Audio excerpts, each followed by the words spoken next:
Hello and welcome to the LLG vlog. I'm Helen Bennett, LLG's Executive Director of Policy and Governance, and I'm joined today by Helen Bradley, who's LLG's Deputy Vice President and also our National Lead for Monitoring Officers and Governance. Welcome, Helen. Hello, thank you for having me. Always a pleasure. Now, we're going to be talking about the Code of Practice on Good Governance for Statutory Officers. We launched the Code of Practice before the summer break, and Deborah, our CEO, produced a vlog with Graham MacDonald from Solace about his take on the code, which is still available to watch on the website. Today, however, we're going to take a look from the monitoring officer perspective on the value of the code and what we hope might change in the sector. Now, just to remind everybody, the code was an in-depth collaboration between our organisation and that of SIPFA and Solace, as well as input from Film Court from Bevan Britain. So, Helen, why do you think the time was right to produce this code? Well, I think over the last 2 or 3 years, we've seen a number of reports into the failures of governance in local government.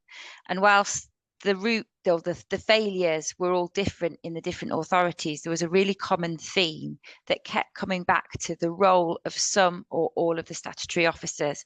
And that might have been where they were positioned in the authority, the role of them or their inability to act or their attempts to act not being heard. And it really highlighted, all those reports really highlighted that there was a need for and a bit of a lack of understanding around what the roles of the statutory officers are, particularly the monitoring officer. Yeah. But also, how those three roles need to work together to safeguard the governance of authorities. And I think we saw an opportunity to actually try and plug that gap with the code that sets out the individual responsibilities, but also brings together the principles of how they should work together. Yeah, I mean, I do think it is.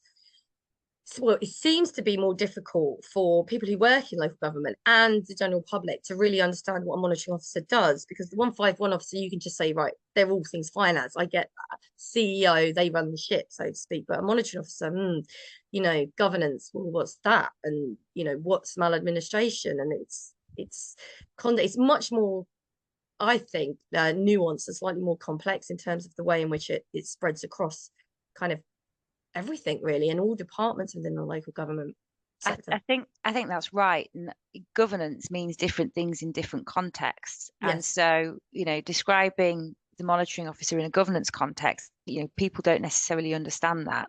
I think with the role of the head of paid service in the Section 151 officer, there is a plethora of information and guidance out there for what their responsibilities are and what their roles do through Solace and SIPFA, etc.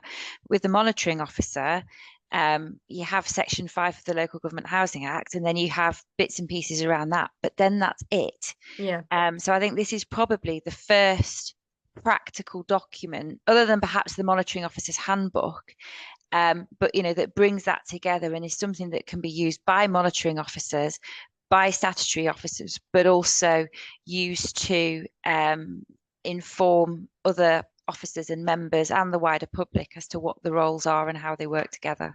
Yeah, absolutely. So we've got the code. What would you like to see change in the sector as a result? I think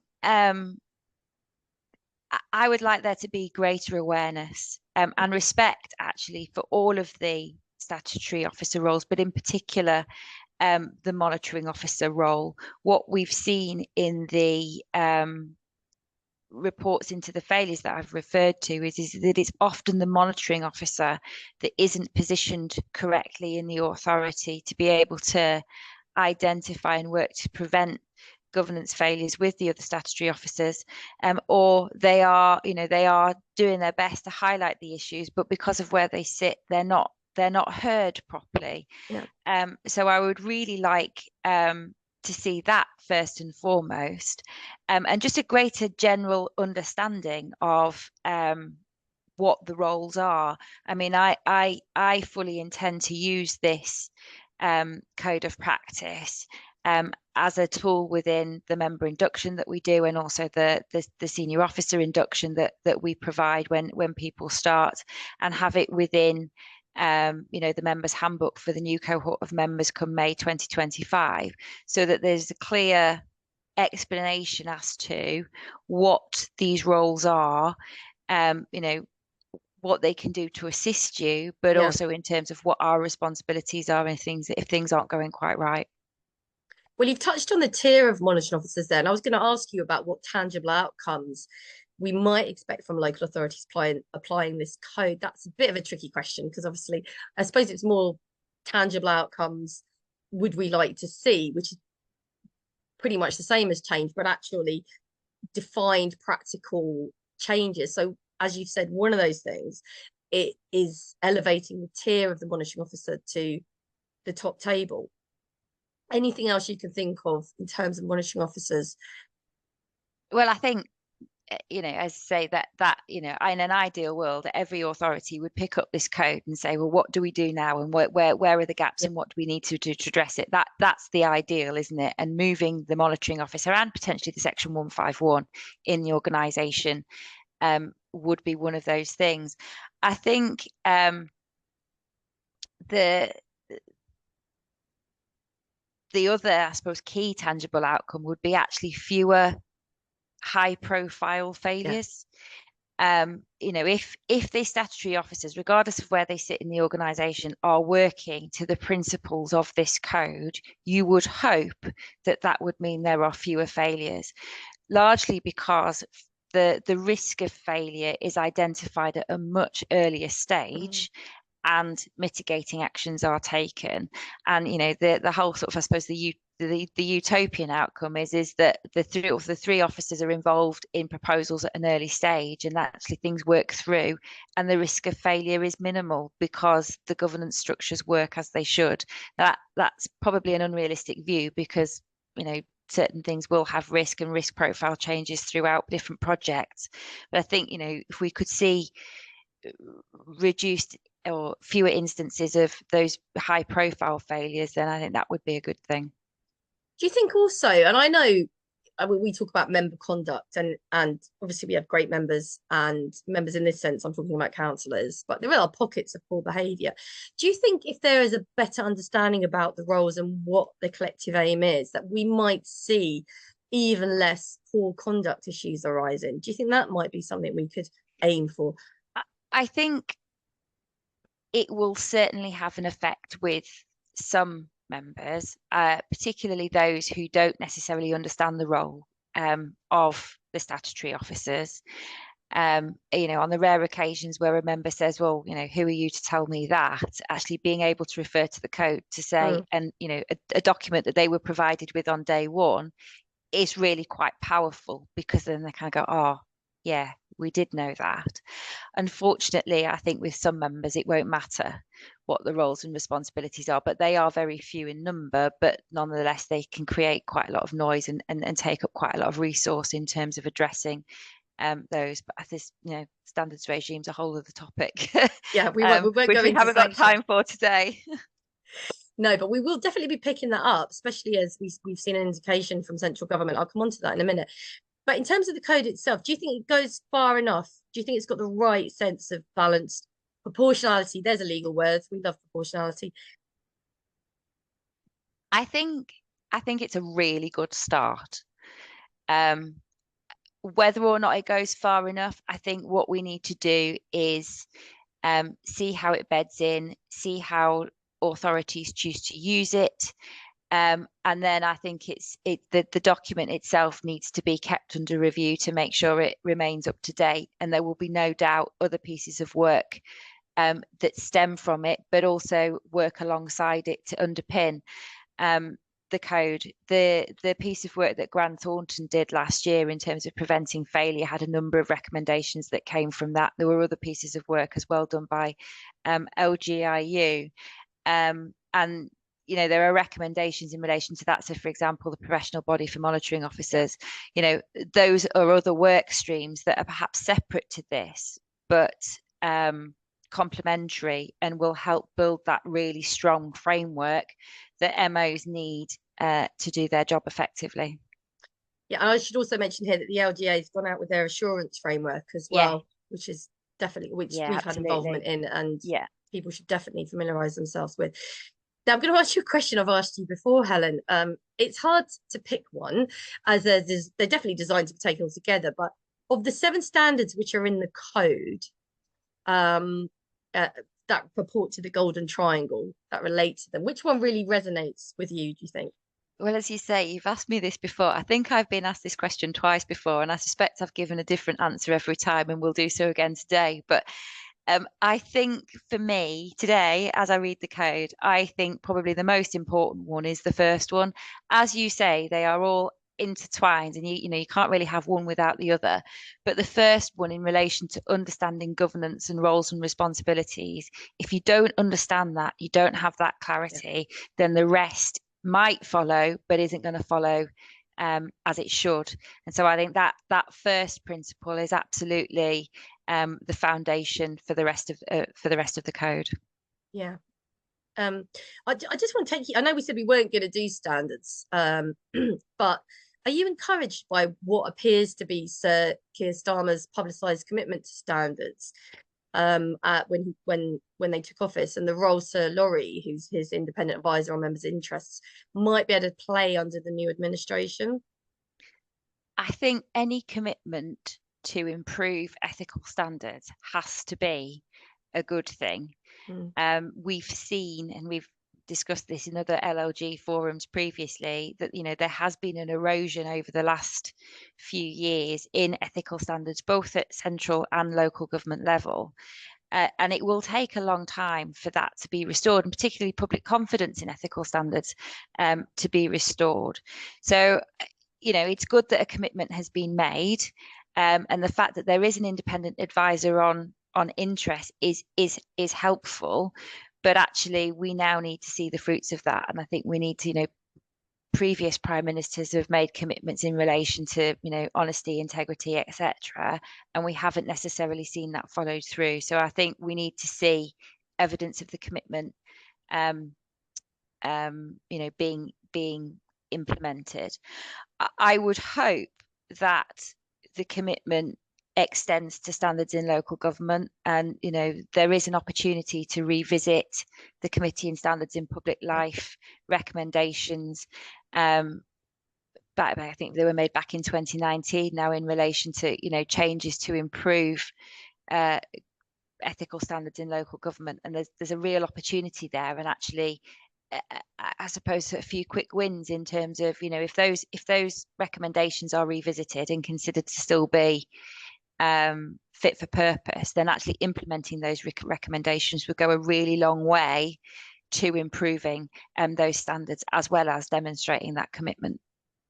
I think that's absolutely right, and nothing I've read has shown or demonstrated that the committee has done a U-turn on any of those recommendations. They, as far as I'm aware, they're still as valid as they ever were. And of course, we did. Sorry, Helen. I was going to say, if anything, they've doubled down on them, and any of the recommendations that have come out since have been along a similar vein, or at least complementary.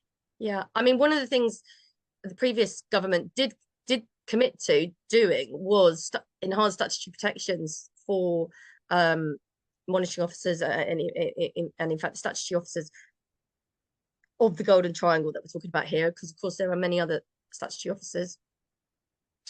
But that never came to fruition, and that is something we will definitely be continuing to campaign on with the current administration, because we think that's really, really important to just bolster the ability to speak truth to power without worrying about your own career in the process, essentially. Yeah.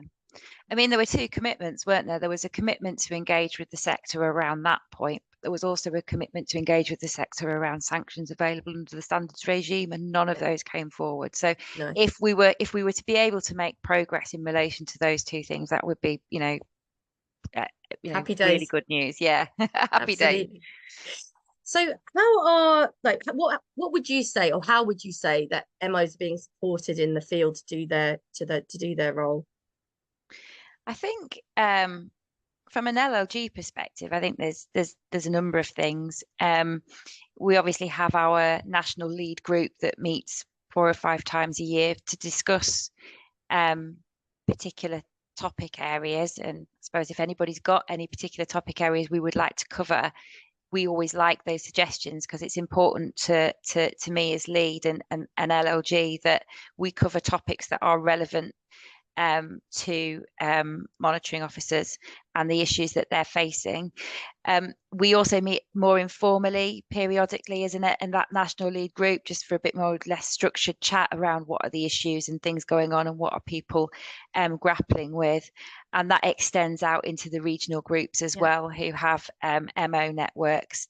We've got the monitoring officer conference coming up on I think it's the 13th of September in London, which is a really good opportunity to network as well as get some up-to-date information on some of the key issues.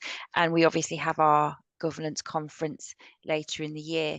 I do still offer the phone a friend for MOs who are dealing with particular issues and they just need to pick up the phone to a safe space. That offer is still there, but be warned, if you take me up on it, I might seek to repay the favour at some point and ring you for a sounding board. But that does work really well, actually. And I think that's one of the biggest challenges for monitoring officers, is knowing where to go. When you've got that, what do I do here? Knowing where to go and being able to pick up the phone to somebody who can just say, can I talk at you for a few minutes, or can I pick your brain, is vital, because quite often it's that conversation that gives you the perspective to be able to see a way through whatever it is you're dealing with. Or just for somebody to go, no, you're on the right lines there. Yeah, I think that sounds sensible. You're not going to go in there and sound silly in front of the chief exec and leader, can be really reassuring. So those informal networks are really good. And then for anyone who's thinking about taking on the MO role and haven't been put off by sort of all the daunting challenges that we deal with, we've got our Inspire program, which isn't actually just aimed at aspiring MOs, it's aimed at aspiring leaders, but the course content over the 12-month period really does aim to equip you with the skills and knowledge of the things that you need to be doing as MO. Yeah, that's been a really successful program in its first year. We're rapidly booking up for the second year, which commences in September, but it's not too late if people are interested. I will just say that in the London region, we've just appointed an MO regional lead, and we're looking to organise an MO get together for London, so that London MOs can connect and share their experiences and issues.